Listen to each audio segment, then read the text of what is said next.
Sands about the hyenas that got into the kitchen. So I think there were 3 of them in total, if I remember correctly, that got into a very big commercial lodge kitchen when the trainee chefs forgot to close the door. And they caused absolute havoc. But hyenas have those claws, so anything that is tiled is not very easy for them to run around on.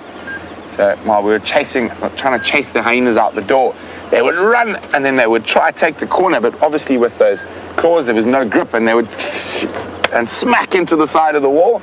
But it did take us a little while to be able to get them out of the kitchen, and it was quite funny. Hyenas running on any hard, smooth surface is highly amusing because they just don't get any grip and they slip and fall and make quite a fool out of themselves.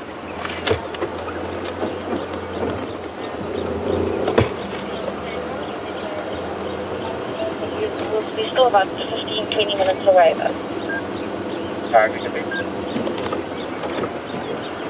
Okay, so far. Yeah, also just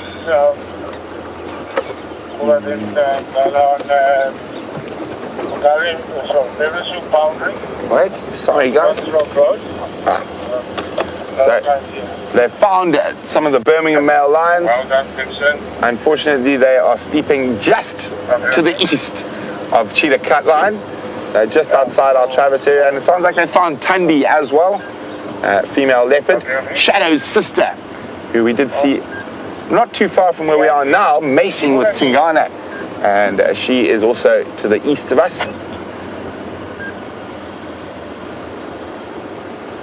Southeast to be particular.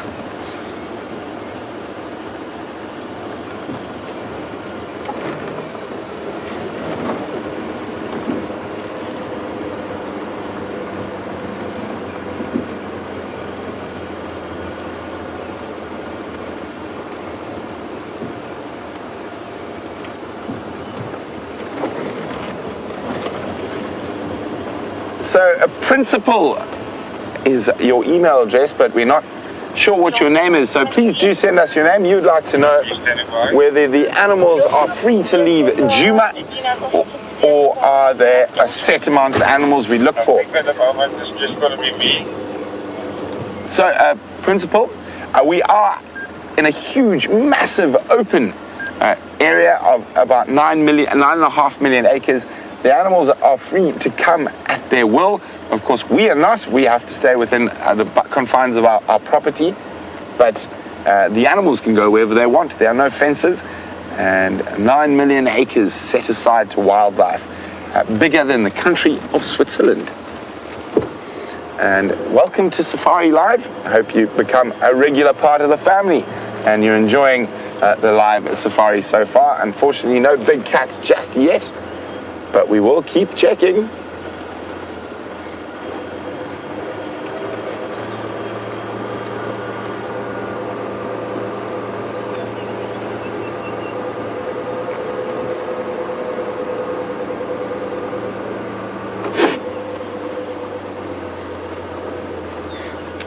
Well, Catherine is talking about the giant land snail we saw earlier. Catherine said she's got a fossil of a snail. Well, me too, Catherine. Which snail? Is it one of the gastropods? But she said she didn't know snails could get that large. They can, and that particular species, the giant land snail, is quite interesting because it's carnivorous and its main prey is other snails. So they do get quite big. We only really see them during the wet season after rains, but that is, if not one of the biggest snail species in the world, the African giant land snail. Now, still some quite big species of snail that occur under the ocean, but I think from a land-based point of view, that is one of the biggest.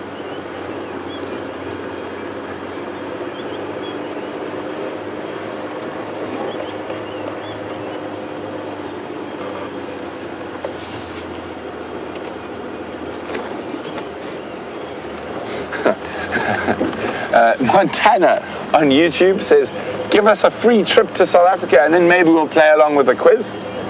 Well, Montana, that's not quite how it works. You have to earn the right by playing the quizzes to even be considered for the Africa trip.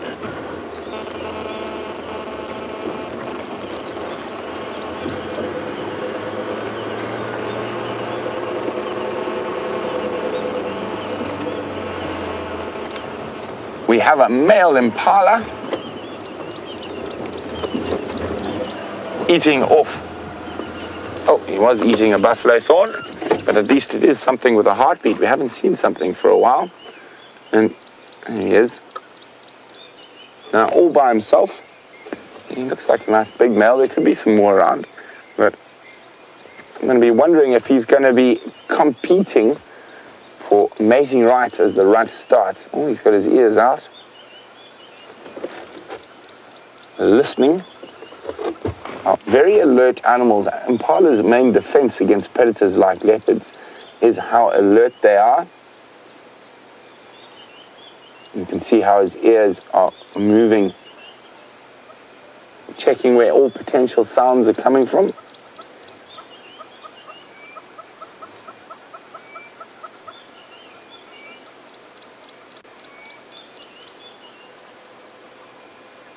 Doesn't look like there's any danger too close to him for now.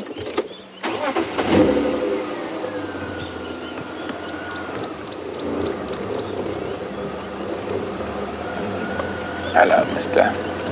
See if he sits out in the open for us this time. There you go. No.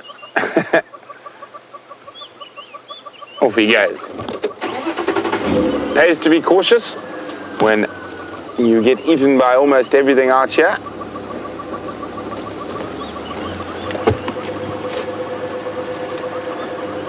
Now, impala are actually a fascinating species. They have been around in their current form, so completely unchanged, longer than we have. So modern day humans reached their current form about 200,000 years ago. But the impala has been the exact same for 1.6 million years. Isn't that incredible? It's such a successful design. There's been no need for upgrades or improvements. And it was also the most numerous antelope in Africa. So even though you do have massive migrations of certain species like wildebeest in East Africa, if you go from the southern Africa all the way through up to North Africa, you're going to find impala in the savannas. And they are so successful. One of the reasons they're so successful is because they're generalists. So, yes, have a panic, Franklin, have a panic. So, being a generalist is not a bad thing. So they don't specialize in their feeding habits like wildebeest, for example, who are very finicky about what they eat, and they're very specific grazers, will only eat certain species of grass at certain lengths. Impala will eat grass, trees, shrubs, flowers, whatever they might come across. And of course, in times of drought, it's very good because they can take advantage of almost all the different food sources available to them. Very fleet of foot, and that is their main way to escape predation. They can jump incredible distances, sort of 5-6 meters in a single bound. And of course that helps them evade things like leopards. But the only evading that's happening at the moment seems like the leopards are evading Jamie and I.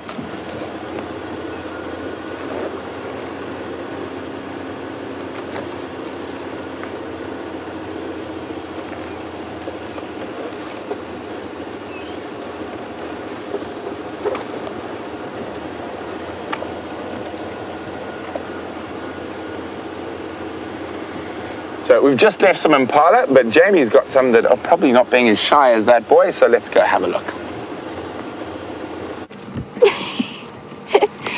I'm trying to pick a good position for you to be able to watch this. The impala this morning have lost their minds and are dashing about the drainage line close to quarantine clearings like absolute maniacs. The rutting time is almost upon us. It's called, oh, no, don't go that way. Okay, go that way. All right. Which way are we going to go? Oh, there they all run.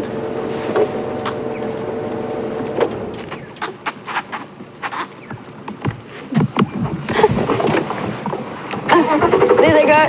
Oh, back again. I'm going to try and do a loop.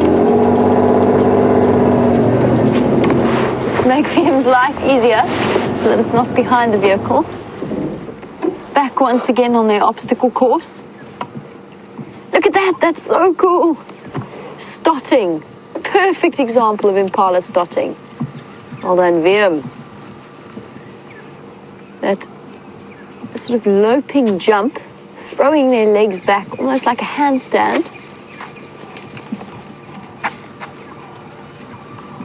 Oh, here come the rest. Look at that speed. And that's not them running for their lives or anything like that. It's just sheer exuberance. That combined with harassment from the males, although I haven't even seen a male playing a role in this little show of ours. Now where have they all gone? Now that almost handstand-like jump is known as stotting, and it's basically an antelope showing off, just demonstrating how fit and strong and healthy it is, throwing its back legs up in the air and over its head. And I've seen impala do it to the extent that they almost look as though they're going to snap in half. Well, they don't, of course. They're much more solid than they look. Right, are you guys done yet? Is it time for resting and relaxing where we can't see you? Or are you going to come galloping back out again? They're still thinking about it. A nice cool morning. It's the perfect time for a little bit of exercise first thing in the morning. The stotting is something that's demonstrated by all antelope in different forms and in different ways. Now, a lot of them do a very high trot. Wildebeest, for example, do a very high trot with their legs right up against their stomachs. That's their way of stotting. Impala, as we've seen, do those handstand-like springs where it's almost a rocking motion backwards and forwards. There's one very unique type of stotting known as pronking. There's only one antelope species that does it, and that is the springbok, the national animal of South Africa, or the national mammal of South Africa. And it's the most incredible. They arch their backs and they draw all four legs up together. Rather than sort of rocking like the impala does, they actually spring upwards like that. And it's phenomenal to watch in slow motion. And they cover, one spring like that can easily cover about 6 meters, which is, what's that, about 18 feet in length, just in one jump, one effortless flying motion. These are the natural-born athletes of the bush. These are the sprinters and the long jumpers.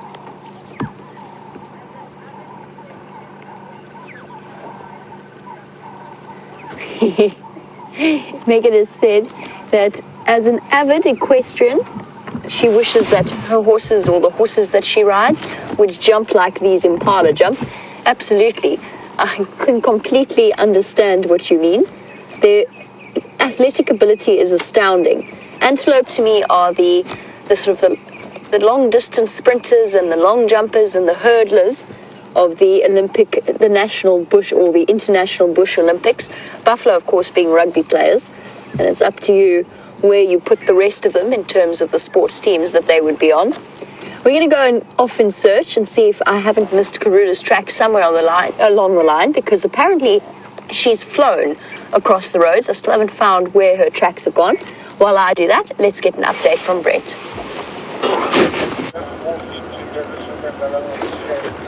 So we are still checking through the center of Djuma at the moment on Central Road.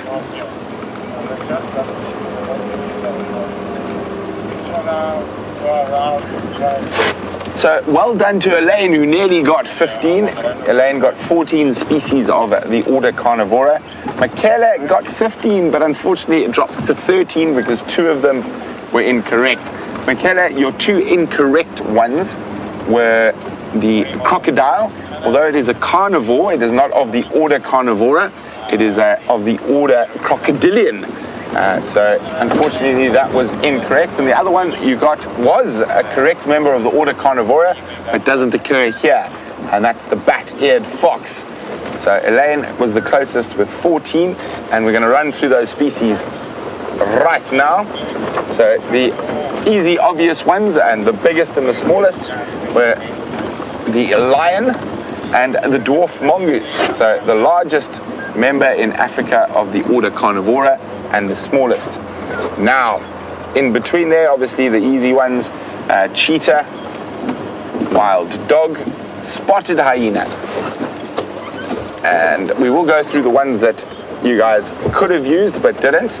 But then we had the white-tailed mongoose is another one. Both black-backed and side-striped jackal. Oh, now I'm using can't. Lion, dwarf mongoose, cheetah, wild dog, spotted hyena, black-backed jackal, side-striped jackal. Am I missing any that I've said so far, Jean-Andre? Caracal, the serval, African wild cat brings us up to 10. And now civet, 11.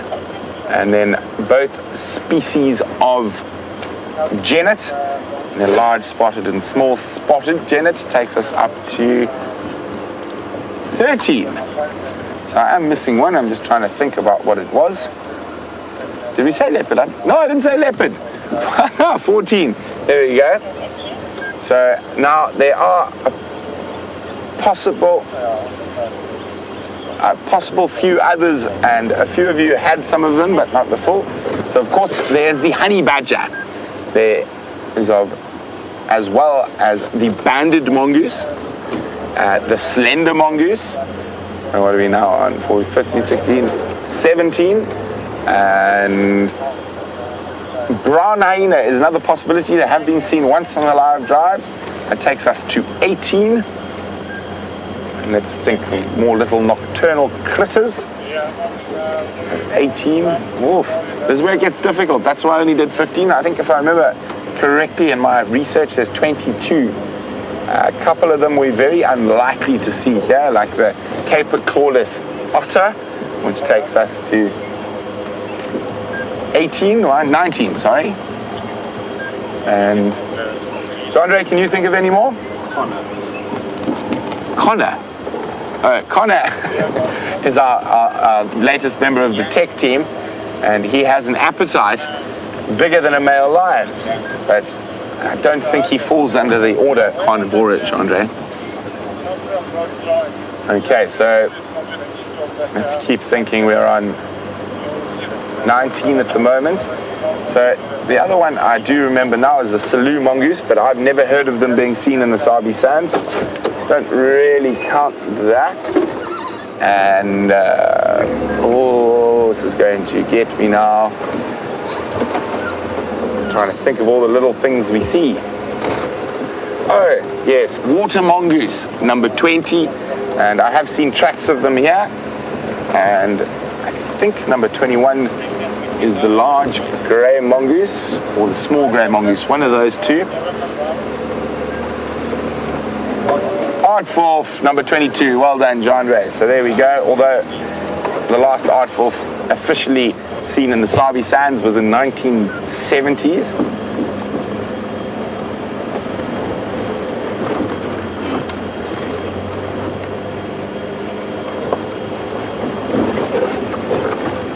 So well done to Deborah, the armchair traveler. Actually, before I started listing, an answer came through and she got all 15, including the ones we've just listed. So there we go, 22 possible species in the order Carnivora. And I have a personal challenge that I've set myself to see how many of those we can get live on camera. And of course, we've done the easy ones, the hyena, lion, leopard, cheetah, wild dog, civet, white-tailed mongoose, slender mongoose, dwarf mongoose. So we're on 9, which is not bad going. Oh no, honey badger, number 10. Serval, number 11. I don't know if we put it, yes we have. With Scott, but I'm not counting Scott's sightings, I'm counting my sightings.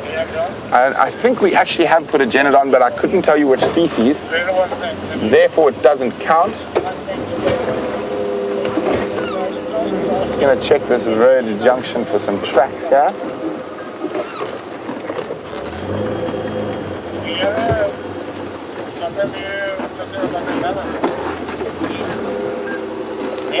Oh, there's a wildebeest having a nice roll in the sand.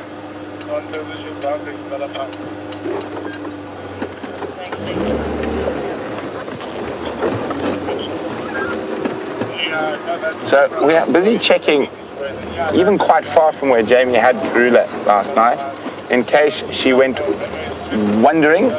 But while we keep checking for leopard tracks, Jamie's got a feathered friend in a tree.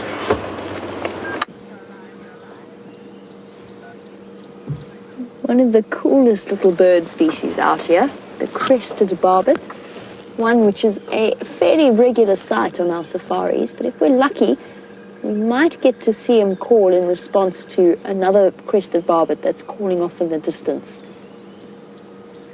At the moment, a bit more preoccupied with realigning his feathers. There you go.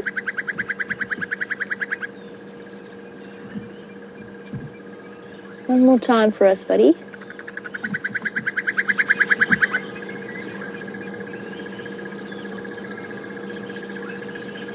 Now, what I was hoping he would do is that trill-like call almost continuously.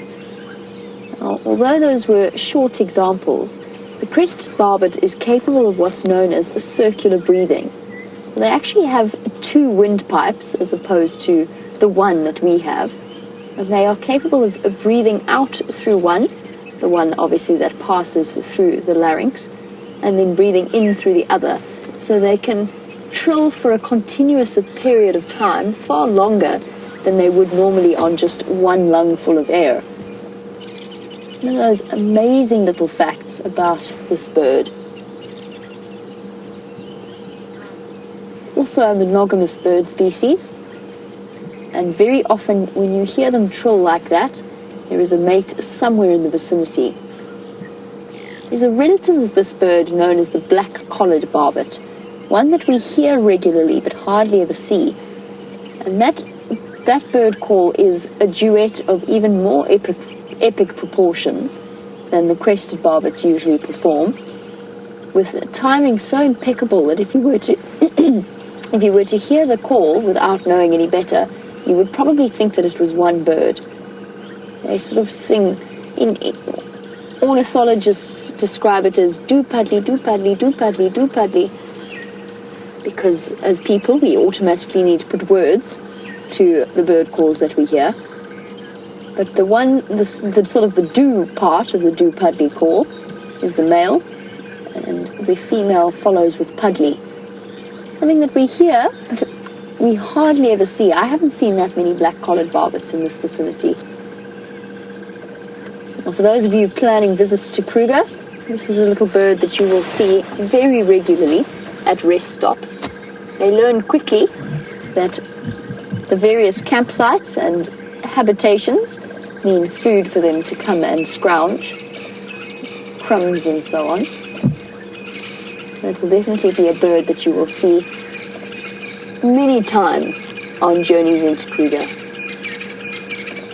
Small and brightly coloured. Only in terms of scale, I'm trying to give scale for most things that I see at the moment. Probably about that high, roughly. A tiny little bird with very robust bill. Who's going to call? Come on, buddy, call properly. There's so many other crested barbets trilling away. Beautiful.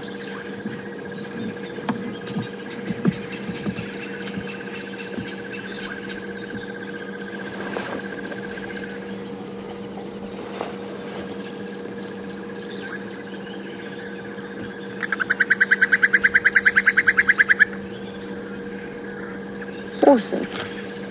Tracks coming south along Twin Dams, which is where I thought she would go.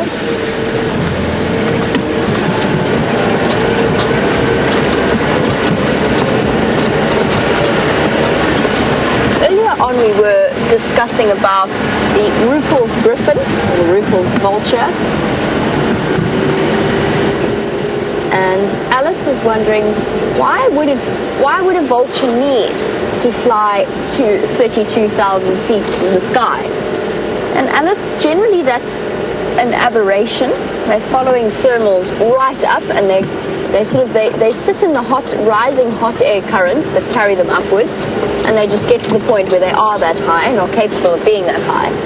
But vultures in general are, especially the vultures that locate their food, that applies to all of our species in this area, vultures that locate their potential food through their sight rather than their sense of smell.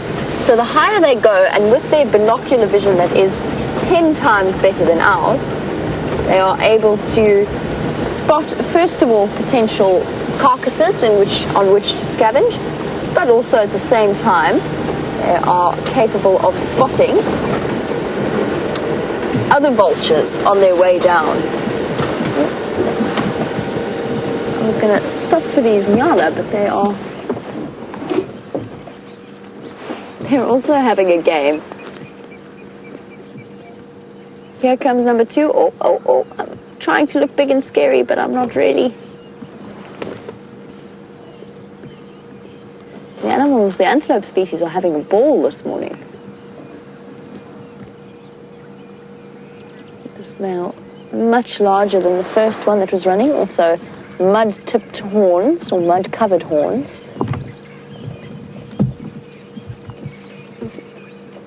I must say, I don't think that there is an antelope that is more attractive than an Inyala male.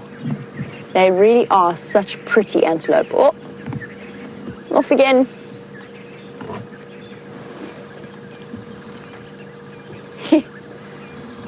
And the antelope in general really are just having a wonderful time. Let's just see where the third one went.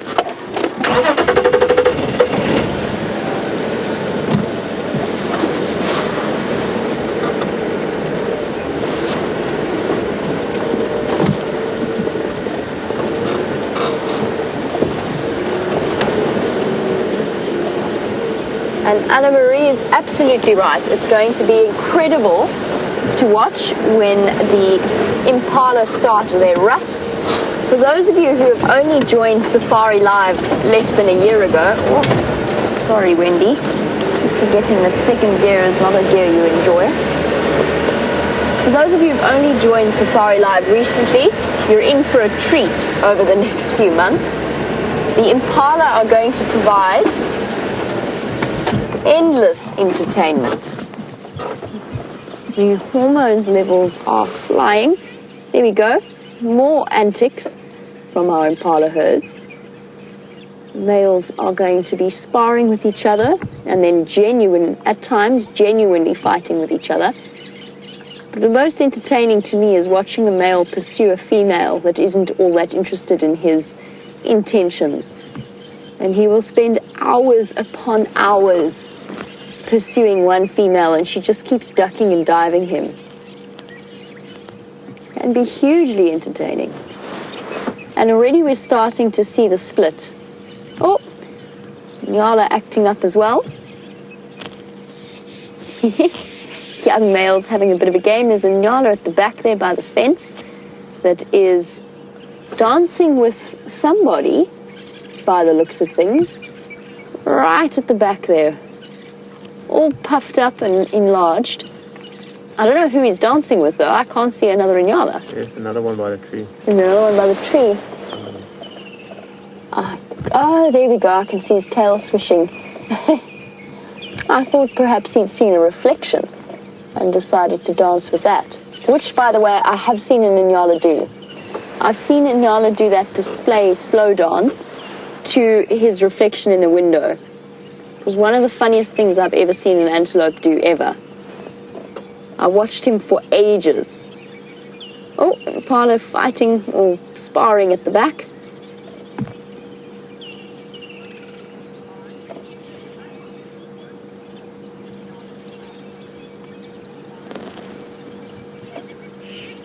Watching the various antics of our different antelope species, Lance has said, in response to my comment that there's not much more beautiful than an Inyala bull, Lance has said only the kudu, or the male kudu, beats Inyala in terms of looks.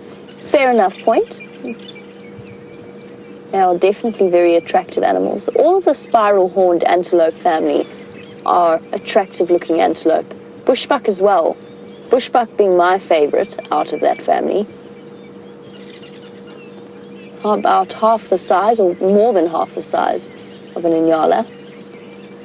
And just look at these antelope. There's at least 3 sets of sparring males within the impala. 1, 2, 3. And bachelor groups building up. It's almost like training before a big sporting event. The Inyalas are the dancers of the antelope world. Now, speaking about the different antelope species, Boertie would like to know, or Boatie, I'm not actually entirely sure how your name is pronounced. Please let me know. I think it's... apparently it is Boertie. It is definitely Boertie. Boertie would like to know if we have oryx in this particular area. We don't. It is one of my favorite antelope species. An oryx, or a gemsbok, has got long, almost meter in length, so 3-foot long horns that they use to spear either threats or each other. They are more a desert-dwelling species, so more to the western side and the northwestern corners of South Africa. I used to work in a reserve that had many, many oryx moving through, and they definitely are incredible animals. Those spear-like, I've seen them hunted before, hunted by lions or wild dog in particular, and they kneel down on their ankles or on their knees, and they fend off predators by just presenting them with essentially a barrier of spears. I'm going to show you exactly what it looks like for those of you who are wondering. It falls under the family of horse antelope. What you up to, Nyala? The antelope also reveling in the wide open space of the dam. Gives them plenty of leeway to spot predators. Here we go. This is what a gemsbok looks like. Unfortunately, not one that we would see here. And I'll show you in a moment a map of their home range. You see what I mean about those incredibly long horns, and they are roughly the size of a medium-sized horse. They're a little bit larger than a pony, to give you a bit of a sense of scale. Enormous antelope. And there, if we have a look at the map, and we have a look at the range of their territory, you can see how, this is where the Kalahari Desert falls, and the desert that runs into Namibia, so a much more arid area species. And we sit, in terms of where we are, we sit sort of in this corner here, where my thumbnail falls. So right up in the northeastern corner.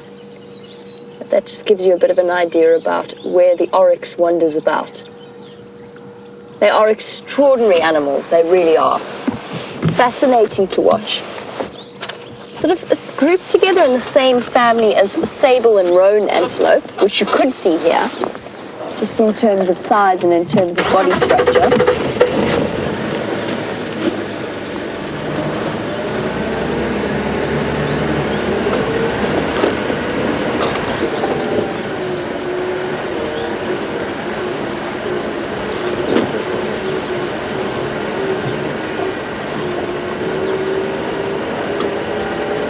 I heard a chuckle from the back there. There's obviously a joke that I'm missing out on that's coming across from Rusty. We just stopped for a moment to look at the Egyptian geese, just because they're always here. Shall we think about putting Eugene on camera? He can wave hello. No, he's distracted. Oh, it's not Eugene. It's Connor. Connor hasn't been on camera yet.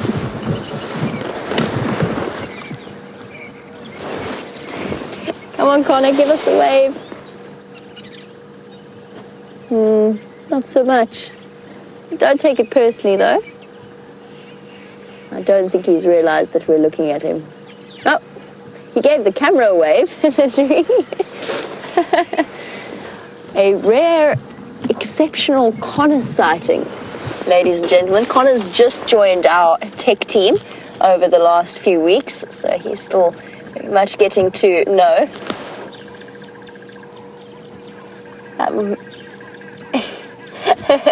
Now, Connor, I think, is the first person in camp that eats as much as I do. I've been known for my ravenous and almost constant appetite. Connor, I think, actually tops me, and he's sort of roughly just a little bit larger than I am, so he's got one of those metabolisms that just burns through food. Apparently, Jean-Andre nominated him to be part of the carnivora. Now, last time yesterday afternoon, last time Connor went to go and sort out the area underneath the camera, Alex and Connor encountered a snake, which they sent through a picture to all of us, but they asked us for an identity on the snake, and can I actually just show you this picture because it's hilarious? It depends on where I put my phone, though.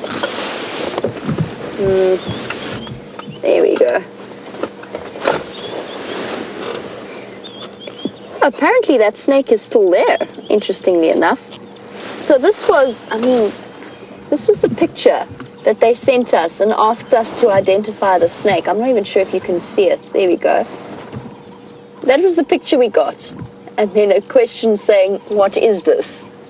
I mean, you'd have to be a serious snake expert in order to identify which particular individual snake they were looking at. Apparently it's still there. I'm not going to go and interrupt Connor, though. He looks quite serious and contemplative, as Connor does. Looks as though he's investigating very carefully. I'm not going to go and interrupt him. All right, shall we move on from Vuyatela Dam and see if there's no sign of Karula moving about in this area? I think she's given us the slip once again.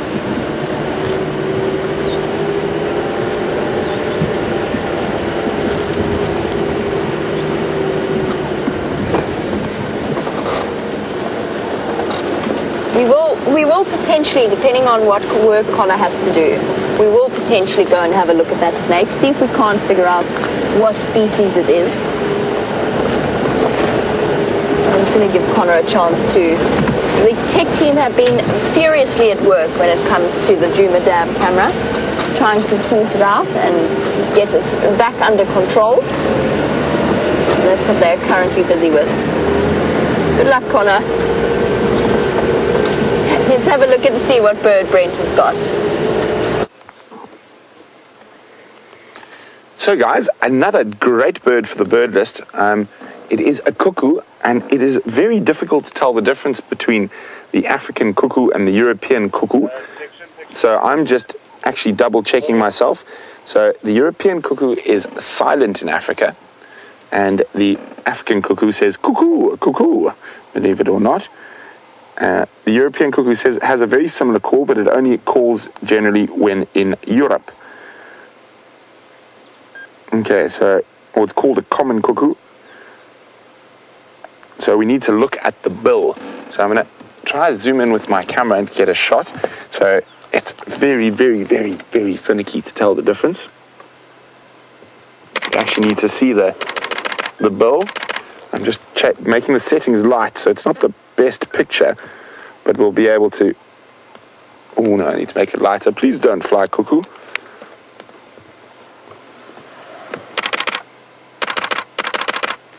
So we need to get the settings, there we go, light like that, so we can look at the bill. So actually, it is not an African cuckoo. I'll pop it on the dash for you, Jean-Andre. So what we're looking at is the coloration of the bill, whether it's more yellow or more dark. So from what I'm seeing here, it's darker, extending further down the bill. So if we look here, I mean, the markings are almost identical. So this is a common cuckoo or a European cuckoo. No, sorry, down at the bottom here, Jean-Andre. There we go. So you can see they look almost identical. Oopsie. Oh no, that's the African cuckoo. So, sorry, I didn't mean to do that. My finger went the wrong place. So you can see how the bottom part of the bill is still very yellow, and it's got a slight reddish in the mouth. And I think if we go that way, there we go, there's the common cuckoo. So almost identical, apart from the fact that the black extends further down the mouth part, or down the beak, and it doesn't have that real reddish glow. I just want to check one more thing with the African. And also, when we look whether the yellow around the eye is connected. See, so that bare skin joins the eye in the common cuckoo, and in the African cuckoo there's a gap. So now we're going to go back to the photograph and have another look.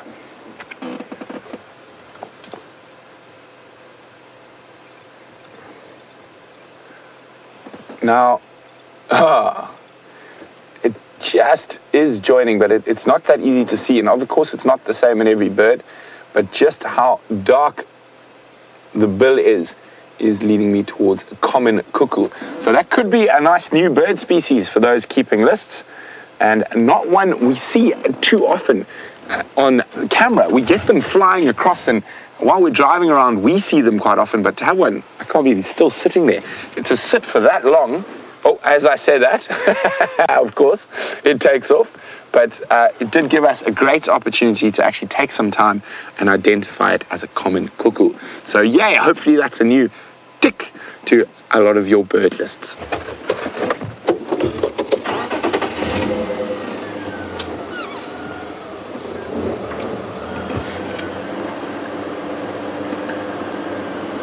The nice thing with the way technology is going, we've got all these incredible gadgets that I'm still getting to grasp with, that is going to make it so much easier. Can you believe that I have 1, 2, 3, 4 books on this little thing that normally would be this big, and weigh a lot to carry around.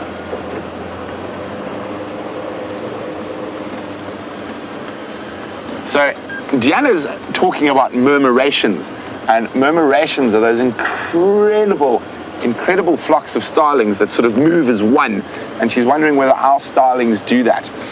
Not really. We don't get those massive flocks of starlings down in the Lowveld, so we don't get murmurations of starlings.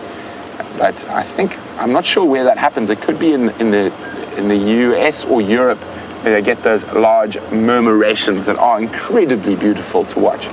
Probably the bird that comes closest to that for us, but not really in our area. We do see them, they pass through, is the red-billed quelea. Now, I have seen flocks of red-billed quelea in Botswana that literally black out the sky. When I say sometimes those flocks have over 1 million individual birds in them, and they are incredible. They actually can be quite a problem for farmers, because can you imagine 1 million little seed eaters descending on your plantation? Oh, I think they're going to roll. We've got rollers, highly crested rollers, but when they call like that and they fly, sometimes they do the display that earned them their names. Come on, guys. Looks like a kill. No, they're not going to roll, unfortunately. So what they normally do is, while they're flying like that, all of a sudden they will plummet towards the ground in this rolling sort of movement. So unfortunately those two weren't doing it, and also Jean-Ray said it looked like one had something, it killed something in its mouth, so maybe the other was chasing it.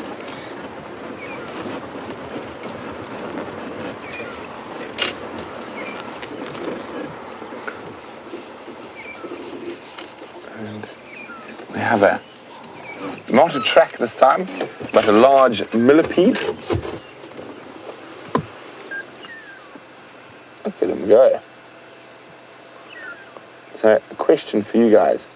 So, apart from millipedes being detritus eaters and fungus eaters, and centipedes being carnivores with large biting mouth parts, if we refer to their legs, what is the difference? So how do you tell the difference between a centipede and a millipede? Now let me actually go show you the bottom of him. And I think it's probably going to be nicer if I explain it rather than leave it for you guys. Hello, big guy.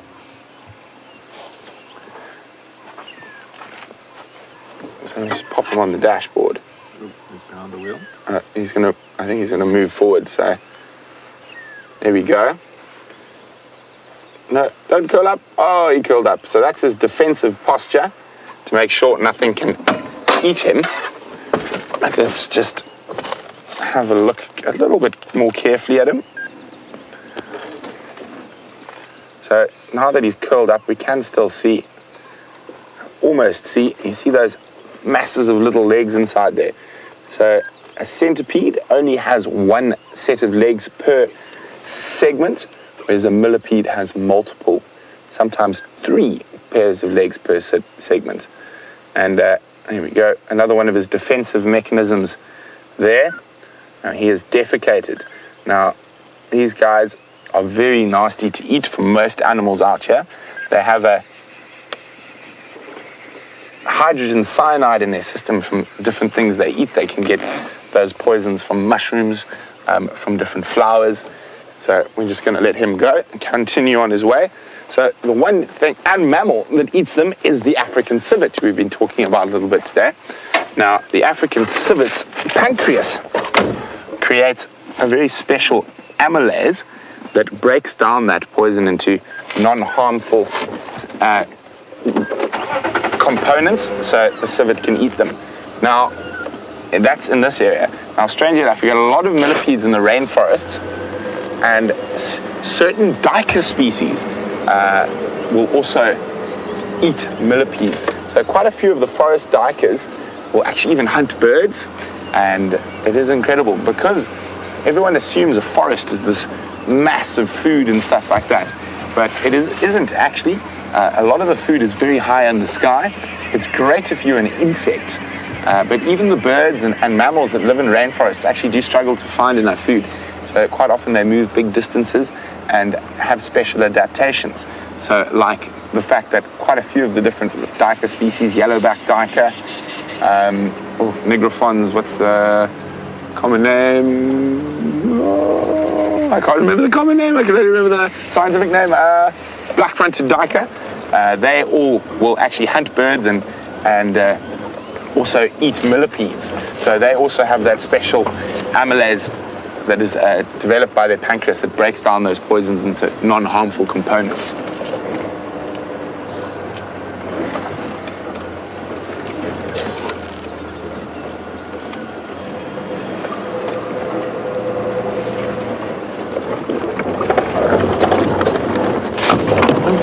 Oopsie.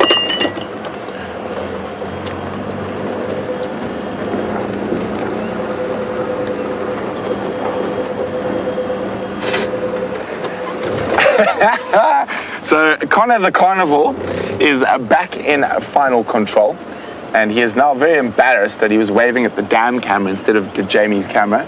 I'm sure there will be some gentle teasing around the breakfast table. So Connor, I hope you're ready for that.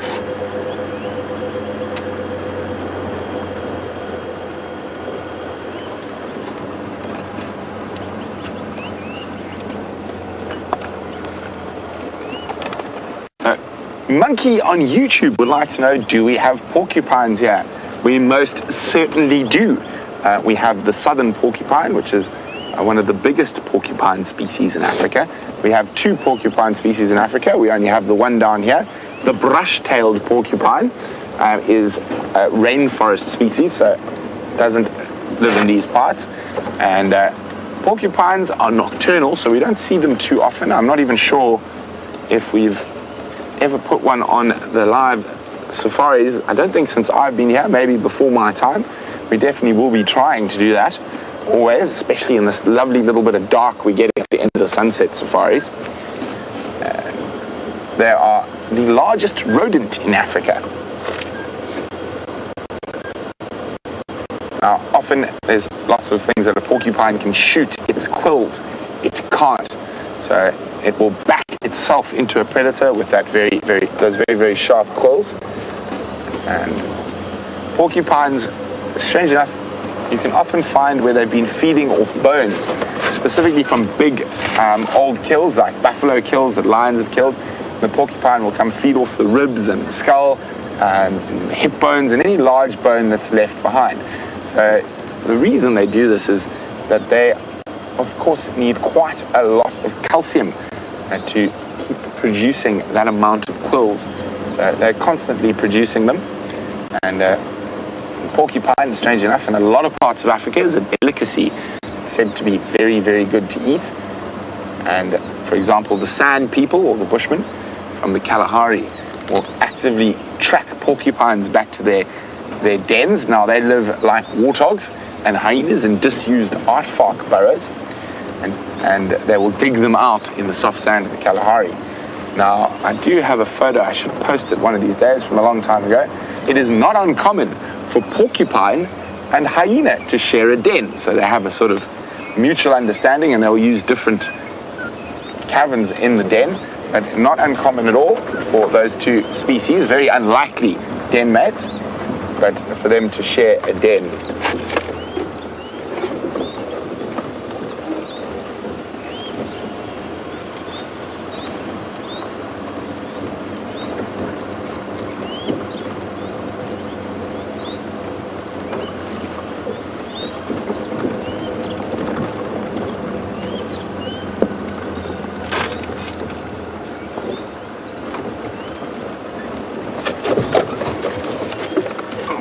You nasty little creature. Don't fly, don't fly, don't fly. Keep still, keep still, keep still.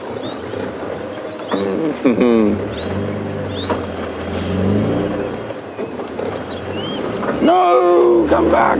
There it is, he stopped. John, did you get where he stopped? Okay. Let me try to show you with my finger. Oh, I've lost sight of him for a second now. Okay. To the right. Okay. Where are you that? Come foreground a bit closer. Okay, a little bit to the left. Center screen. Oh, zoom. A little bit to the right. Up a little bit, that white dot. There we go, a brown veined white. The most common butterfly species we get here. And they are active throughout the year. I think Jean-Andre wants to kill me now for making him film butterflies. I think I'm one of the only ones who gets really excited by the butterflies. I watch cameramen's facial expressions change. Jean-Andre is sitting something like this at the moment. But because he made that face, let us go in search of every butterfly in Djuma.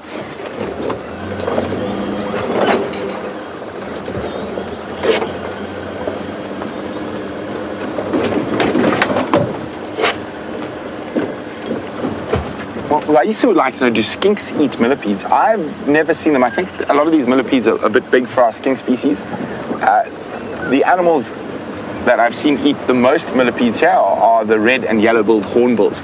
So the birds seem to be far less affected by those poisons than the mammals. But I have seen the hornbills really do eat quite a few millipedes. Now, of course, if we were to eat a millipede, we'd probably be just fine because we're quite big and our body would be able to deal with that small amount of toxins. But I wouldn't recommend it. I'm pretty sure they taste absolutely horrific. But if we're going to get anyone to eat a millipede, I think it should be Jean-Andre. He likes to eat strange things. Myself, I've grown out of eating strange things. I've eaten lots of strange things in my travels through Africa. Some of the stuff that I've eaten you guys would definitely turn your nose up at. But sometimes it is impolite not to eat what you were given in certain circumstances, so you just have to suck it up possible and swallow as fast as possible.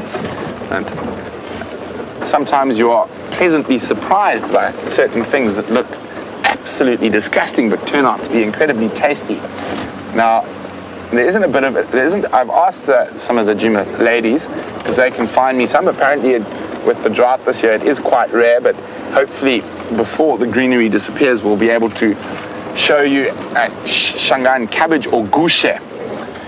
Now, it is a spinach, but it is eaten, I'm not exactly sure how it's prepared, but when you see it, it's basically this green goo. You can see the leaves, but if you have to take it, it's like snot. So it's really slimy, and it looks really disgusting, but it is incredibly tasty. So we will try see if we can get some while it is still green, but the problem is getting some. It's such a delicacy, and it's difficult to get anyone to part with any.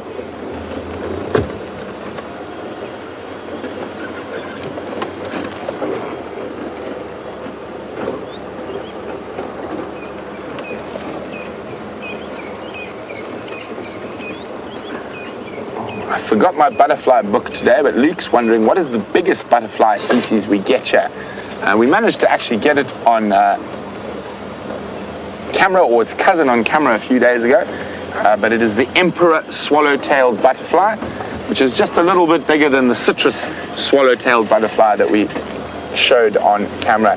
And I will see if we can find one of those. And it is, as the sun comes out and the dew gets a little bit less, the butterflies are going to start getting moving. Now, this is a really good time to look for butterflies because there is still a bit of dew around, but they are moving, so they're not quite as quick as they normally are.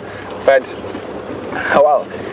let's go look for some butterflies, and while we do that, Jamie has definitely got something that is on the complete other end of the spectrum to show you. Definitely the opposite end of the spectrum.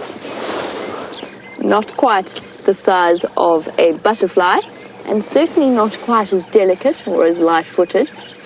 We have a male elephant that I was on my way to Galago Pan, and he decided that he was going to act as a roadblock and really didn't want us anywhere coming along that road. And so, as is the way of things, I decided to concede that he was allowed to use the road first and that we would go back and away from him. He does seem perfectly relaxed now out in the open. I was just giving him a bit of personal space so that I can read his body language. I do think we'll be able to reposition now. He's not in must. He was a little bit grumpy when we saw him earlier, and already I'm seeing him turn his head to look back at us. So we're not going to go very much closer. We're just going to go park on the road and have a nice clearer view of him from behind the tree. I don't particularly feel like being chased by an elephant. He's not all that old either. It's interesting that he's got such attitude. Just looking at his tusk size and his body size, I think he's probably somewhere in his 20s.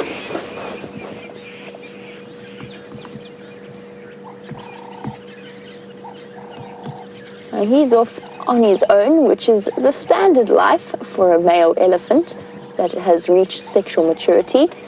Matt, you were wondering, do the older elephants within a herd get pushed out, the males?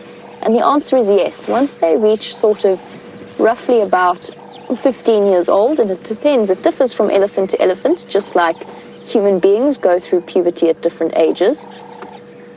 But once they reach sexual maturity, they will get pushed further and further to the fringes of the herd until they leave of their own accord and are pushed out and wander off on their own. And they usually form, or they quite often form, bachelor herds, so they'll go and find other young males of a similar age. Since being out on your own when you've grown up with the protection of the herd is a pretty scary thing for an elephant. They will often join up with other young males, and sometimes those young males will in turn join up with an older elephant that will essentially teach them all they need to know about being a big, mature bull. He's got some interesting habits, though. The fact that there's a person. Imagine how wonderful it must be to be a guest, staying in the lodge and having this vast array of animal life outside your front door. These two ladies really enjoying the sighting of the elephant. See how relaxed he is with the presence of people walking so close? That would not be the case if he were encountered in the middle of the bush.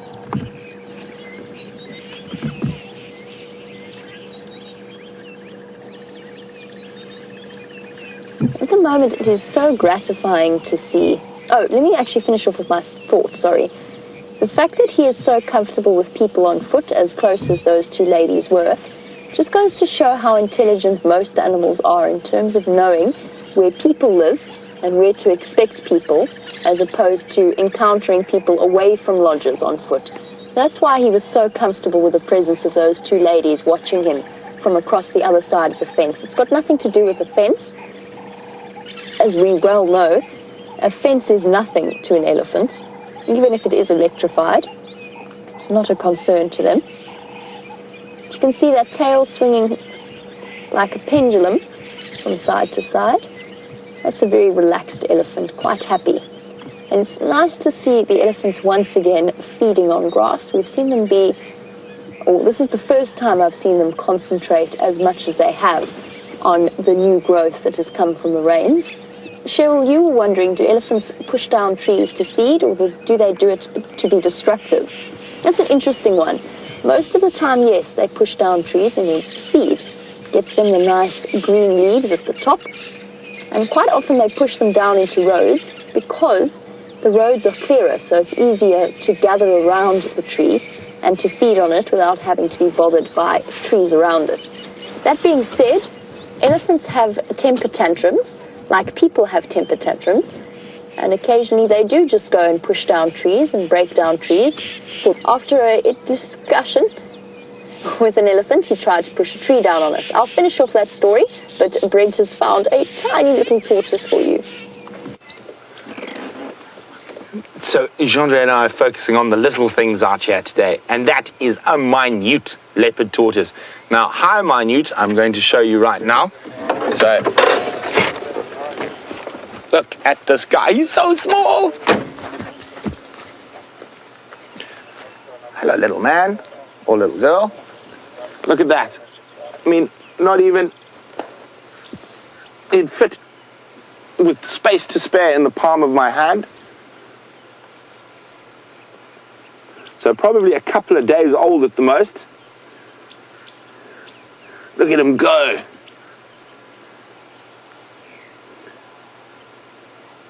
And even a little bit of grass poses a challenge for him to climb over.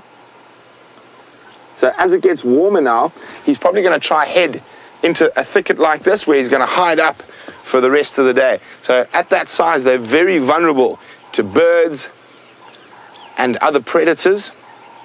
So he's going to go find a nice shady spot to spend the day. There we go. That looks like a good hidey hole for that tiny little baby leopard tortoise. Wasn't that awesome? So I thought we might be finished with that tortoise birth so far, but it looks like not. There's been a hatching, sorry, not a birth. And of course, tortoise don't give birth, they lay eggs. But nice little guy. So let's go back to the big guy with Jamie. Once again, moving back across the dam wall. I've left our Ellie bull for now. He's fairly relaxed, but I'm going to just leave him to go about his day-to-day business. I was chatting a bit about elephants pushing over trees and the way in which they can be destructive versus feeding. Most of the time, as I said, it is for feeding purposes to get to the nice green leaves at the top. And then, as I said, sometimes they do it, first of all, to show off how big and strong they are, and occasionally with a communication purpose. It's like us shouting, essentially. So as I was discussing that incident where a bull elephant came out of nowhere, when him and myself were off air, we'd stopped to look at him. He was about 50 meters away, and he decided actually he really didn't like us. And he did the same thing to a couple of vehicles. That's why it's always important to remember that the animals are wild, and that no matter how well you think you know them, it's important to bear that in mind. And he came and had a brief moment standing right next to the vehicle trying to intimidate us. And when that didn't work, and I'd raised my tone a little bit, tapped the side of the car slightly a couple of times. He then decided what he really wanted to do was push the buffalo thorn down onto Liam. It was at that point that we decided we were going to leave. We overstayed our welcome. We did, yes. He was very clearly giving us the message that we had overstayed our welcome. Hello, gorgeous. Where did you come from? We had heard this. That's an interesting pair. Zebra and a giraffe. Perfect. How lovely. And it's a beautifully relaxed female giraffe as well. What have we got sleeping here? Kingfishers, but which one? It's right close to us. I just wanted to turn his head. It doesn't look like a wood. Oh, maybe it is a young woodland. It is a young woodland. It just looks a bit scruffy. Young woodland kingfisher. There you go, Sandy. You were asking about giraffe and zebra. She's having a good scratch there. Using the tree to get to those hard-to-reach places. Zebra, I think you're a little bit confused. It's a young male zebra that's following with this giraffe. Now, it is fairly common to see animals together like this, of different species, particularly for the general game animals that rely on each other for an extra set of eyes and an extra set of ears, particularly for a lone zebra like this one. It is a young male. So he's just accepted the company of the giraffe in lieu of having a herd to keep him company and to keep him safe. Let's just reposition because this is a lovely sighting. There's actually two giraffe here. I'm not sure where the second one just disappeared off to.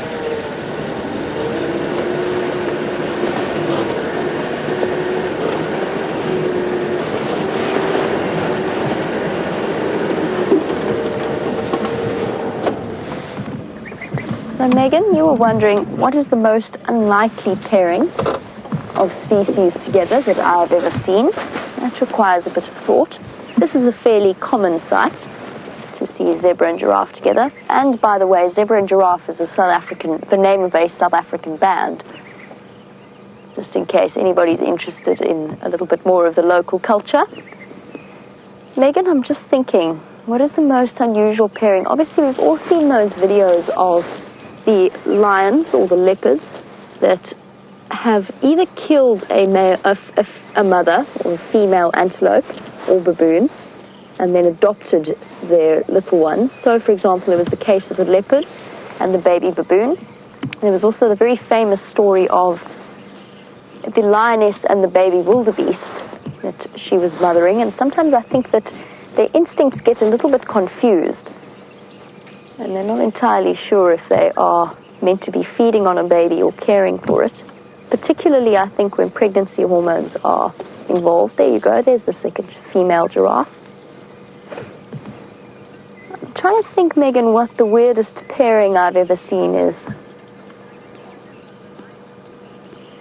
There was the very brief sighting that we had of the Speke's hinge tortoise that was cuddling up to the Styx lioness. Not really a deliberate pairing, but definitely something that occurred that I think has been my strangest pairing this year to date.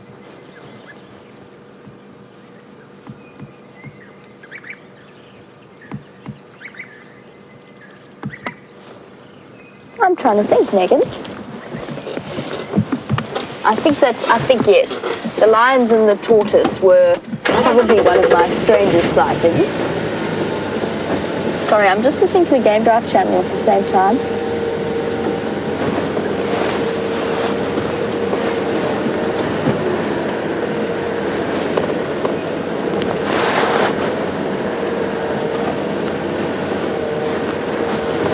Interesting chat that's just happening.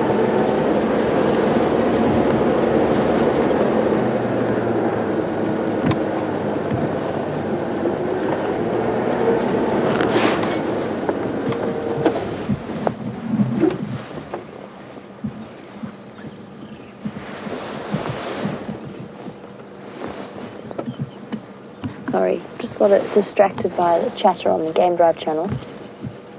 By the way, I'm not sure if Brent has updated you, but that sighting with Tundi on Torchwood includes another leopard, and that is Tingana. It seems as though Tundi and Tingana are mating once again around Torchwood, so hopefully Tingana will persuade Tundi to come and join us on Djuma this afternoon or tomorrow. We've got 2 female giraffe here. You can tell that by, first of all, their general body shape, and then very much in the obvious way of telling the difference between male and female mammals. It's a very clear distinction in giraffe. One of the other ways that you can have a look, just by judging or having a look at the ossicones or the horns on the top of the giraffe's head. See how tufted and black the tops of their horns are and how thin they are. They're not true horns, as I said. They're known as ossicones because they are not bones covered in keratin. They are bone covered in skin, unlike most of the antelope species.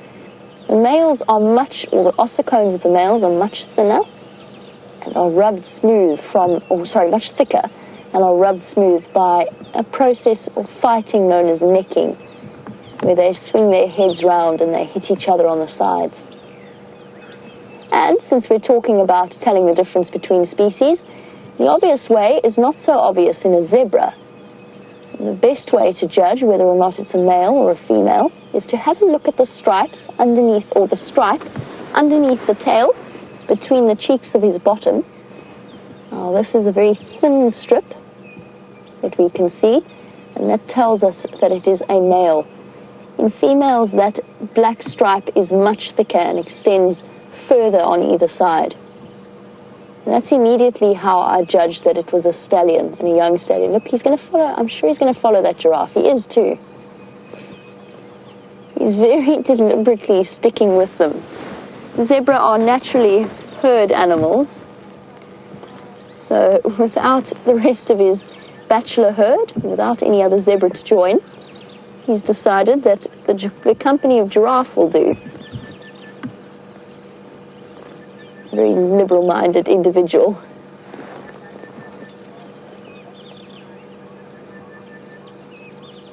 I completely agree with James Richards. He says he loves giraffe because they've got such an awkward design, and yet at the same time are such graceful animals. James? Blue waxbill. Oh, awesome. Well spotted, Viam. Viam multitasking as our cameraman and managing to get a little blue waxbill on your screen at the same time as filming the giraffe and the zebra. Where is he gone? Is he come back? Oh, there he's fluttering about at the back. I feel as though I'm seeing more blue waxbills since the rain. I know Brent had an extraordinary sighting with one. We go for one last view of our giraffe. I think they are slowly moving off. That's nesting material. Pardon? That other blue waxbill is doing their nesting material. Oh, that's interesting. That is really interesting. So Viam says that another blue waxbill flew into this tree with nesting material. Let's see if we can't see. Such a pity it's right into the light. Let me just turn around here.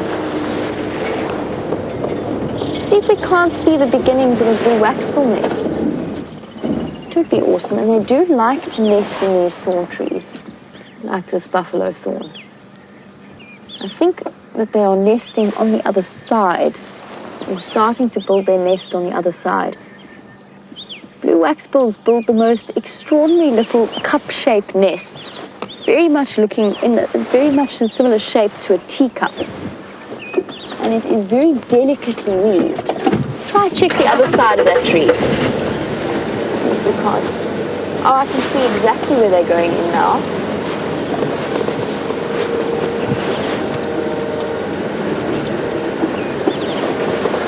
That would be wonderful if they're building a nest. We can watch their progress. Binoculars flying.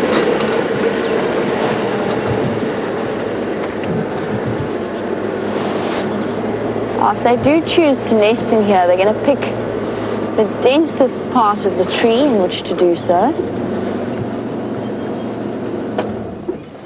just sit and wait patiently for a moment. See if we can't figure out. There, one's just flown in.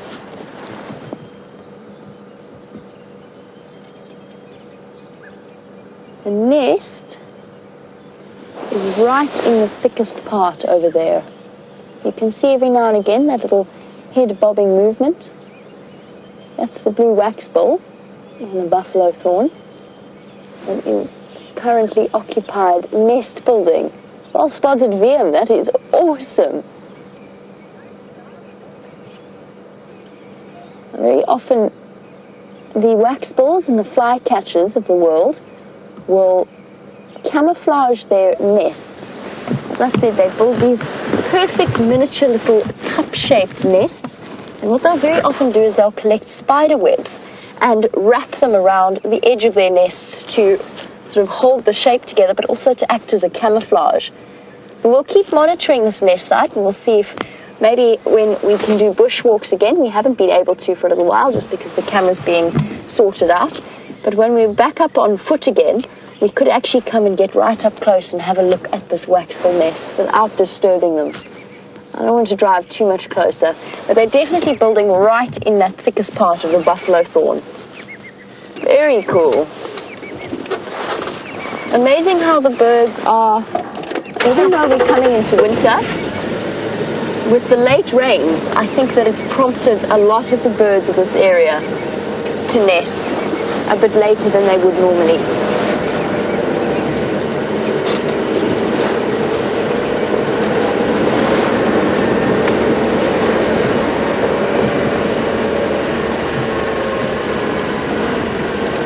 Oh dear.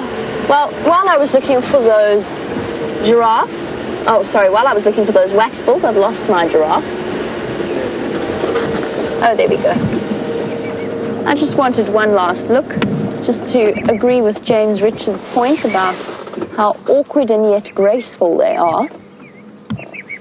I would like to think that I coordinate myself in a similar manner, but I think that might be giving myself a bit too much credit.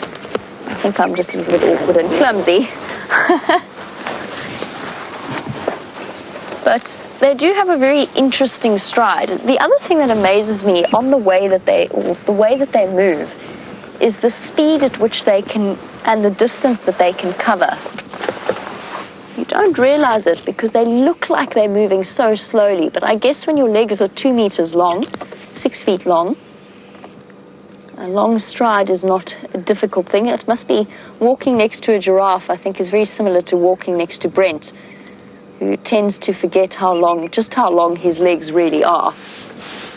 But they do cover immense amounts of ground, and they walk uniquely out of all of the animals here, like a camel, with both feet on the right side and then both feet on the left side moving together. Maybe that's also what, to us, even though we don't realize that we are noticing that difference, maybe that's what gives us a little bit of a feeling of awkwardness or ungainliness.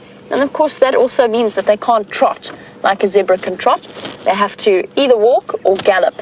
And that gallop is a very smooth, very loping stride that just eats up the ground. It's incredible to witness. And I've done a couple of giraffe captures where a giraffe's been darted in order to move it to a different area, and trying to catch up with even a darted giraffe to try and catch it and make sure that it doesn't fall and hurt itself is very interesting. All right, well, we've come to the end of our sunrise safari. I didn't manage to find Karula, but nevertheless, we found other wonderful, magical things. Thank you, Viam, for your camera work and for your wonderful spotting skills. And thank you to all of you as the viewers for your questions and your comments. As I said earlier, it means a great deal to us. Have a fantastic day wherever you are in the world, and we're going to finish off the sunrise safari with Brent and some pachyderms. So isn't this awesome? Just before the end of the sunrise safari, we've come across a really big herd of elephants. There's probably about 30 in total around us. And slowly moving through.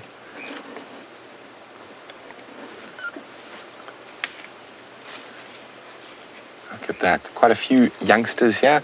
Some as young as a month or two. But others reaching all the way through. We've got all spectrums of ages here. And boys and girls. So they're moving. We're going to reverse back, try and see where they're going. But there's one sort of group of them right here, and then there's another sort of 15 or 20 behind. And there's a couple on the other side of the road as well. Can't see them now. A beautiful, lovely, big, relaxed herd. Oh, yes, sorry. Little boy giving us a trumpet as we move backwards.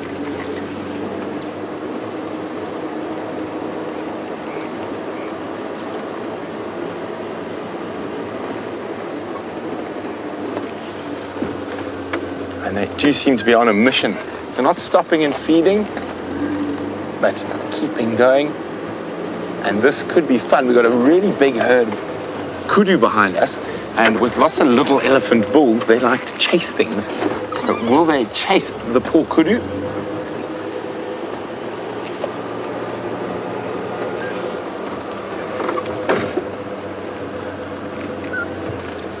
Here the kudu are. Hello, kudus. Quite pretty in between the silver cluster leaves. Those eddies look like they've changed direction, unfortunately. Moving away from the kudu. I was really hoping one of those young boys might decide to chase the kudu.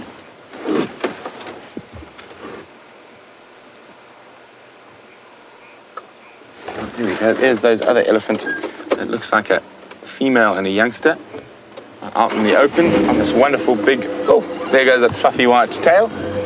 And this wonderful big open area.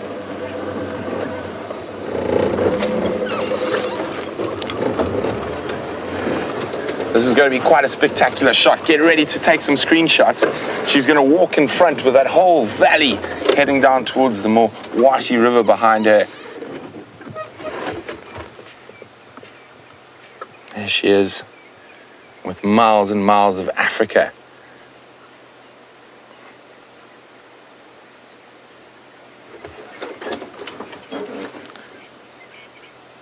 Look at her go, big female. And you can see her teats are enlarged, so she is lactating. And we're about to have a scrambling little baby who's been left behind slightly. And there he is. You can see tail's a little bit erect, he's a little bit nervous. Where's my mom gone?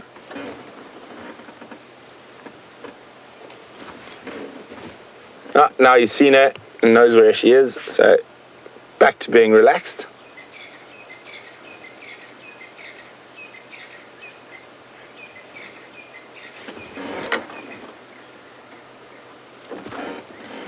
So the ellies are really taking advantage of all this grass while it's here.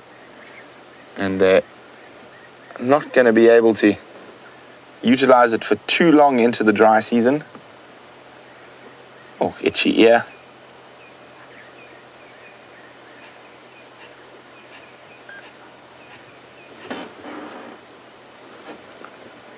It's quite nice to just have a peaceful moment sitting here looking over the vast expanse that's in front of us. And isn't it incredible that when in our vast expanse we can put some elephants?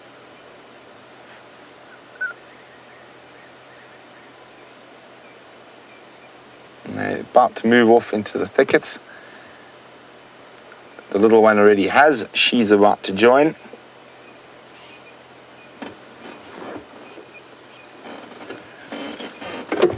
So, as the elephants disappear, I've noticed some flower species that we're going to have to get to on the sunset safari. I haven't seen them yet. Two very spectacular flowers. So you're going to have to wait and join us for the sunset safari if you want to see those interesting flower species. And hopefully the cats stop evading us. But I've had a thoroughly wonderful time with you guys on the back of the vehicle. Thanks for all your questions. And it is a privilege to be able to share our love and passion for Africa with you. So, as the elephants disappear, we're about to do the same. And I'm going to ask Jean-Ray to show you one flower quickly for the last few seconds as we say goodbye. We'll have a closer look at it. But that is a wild foxglove. You might have that in your garden. But to find out more about the foxglove, join us on the sunset safari. So cheers for now from John Dre and myself.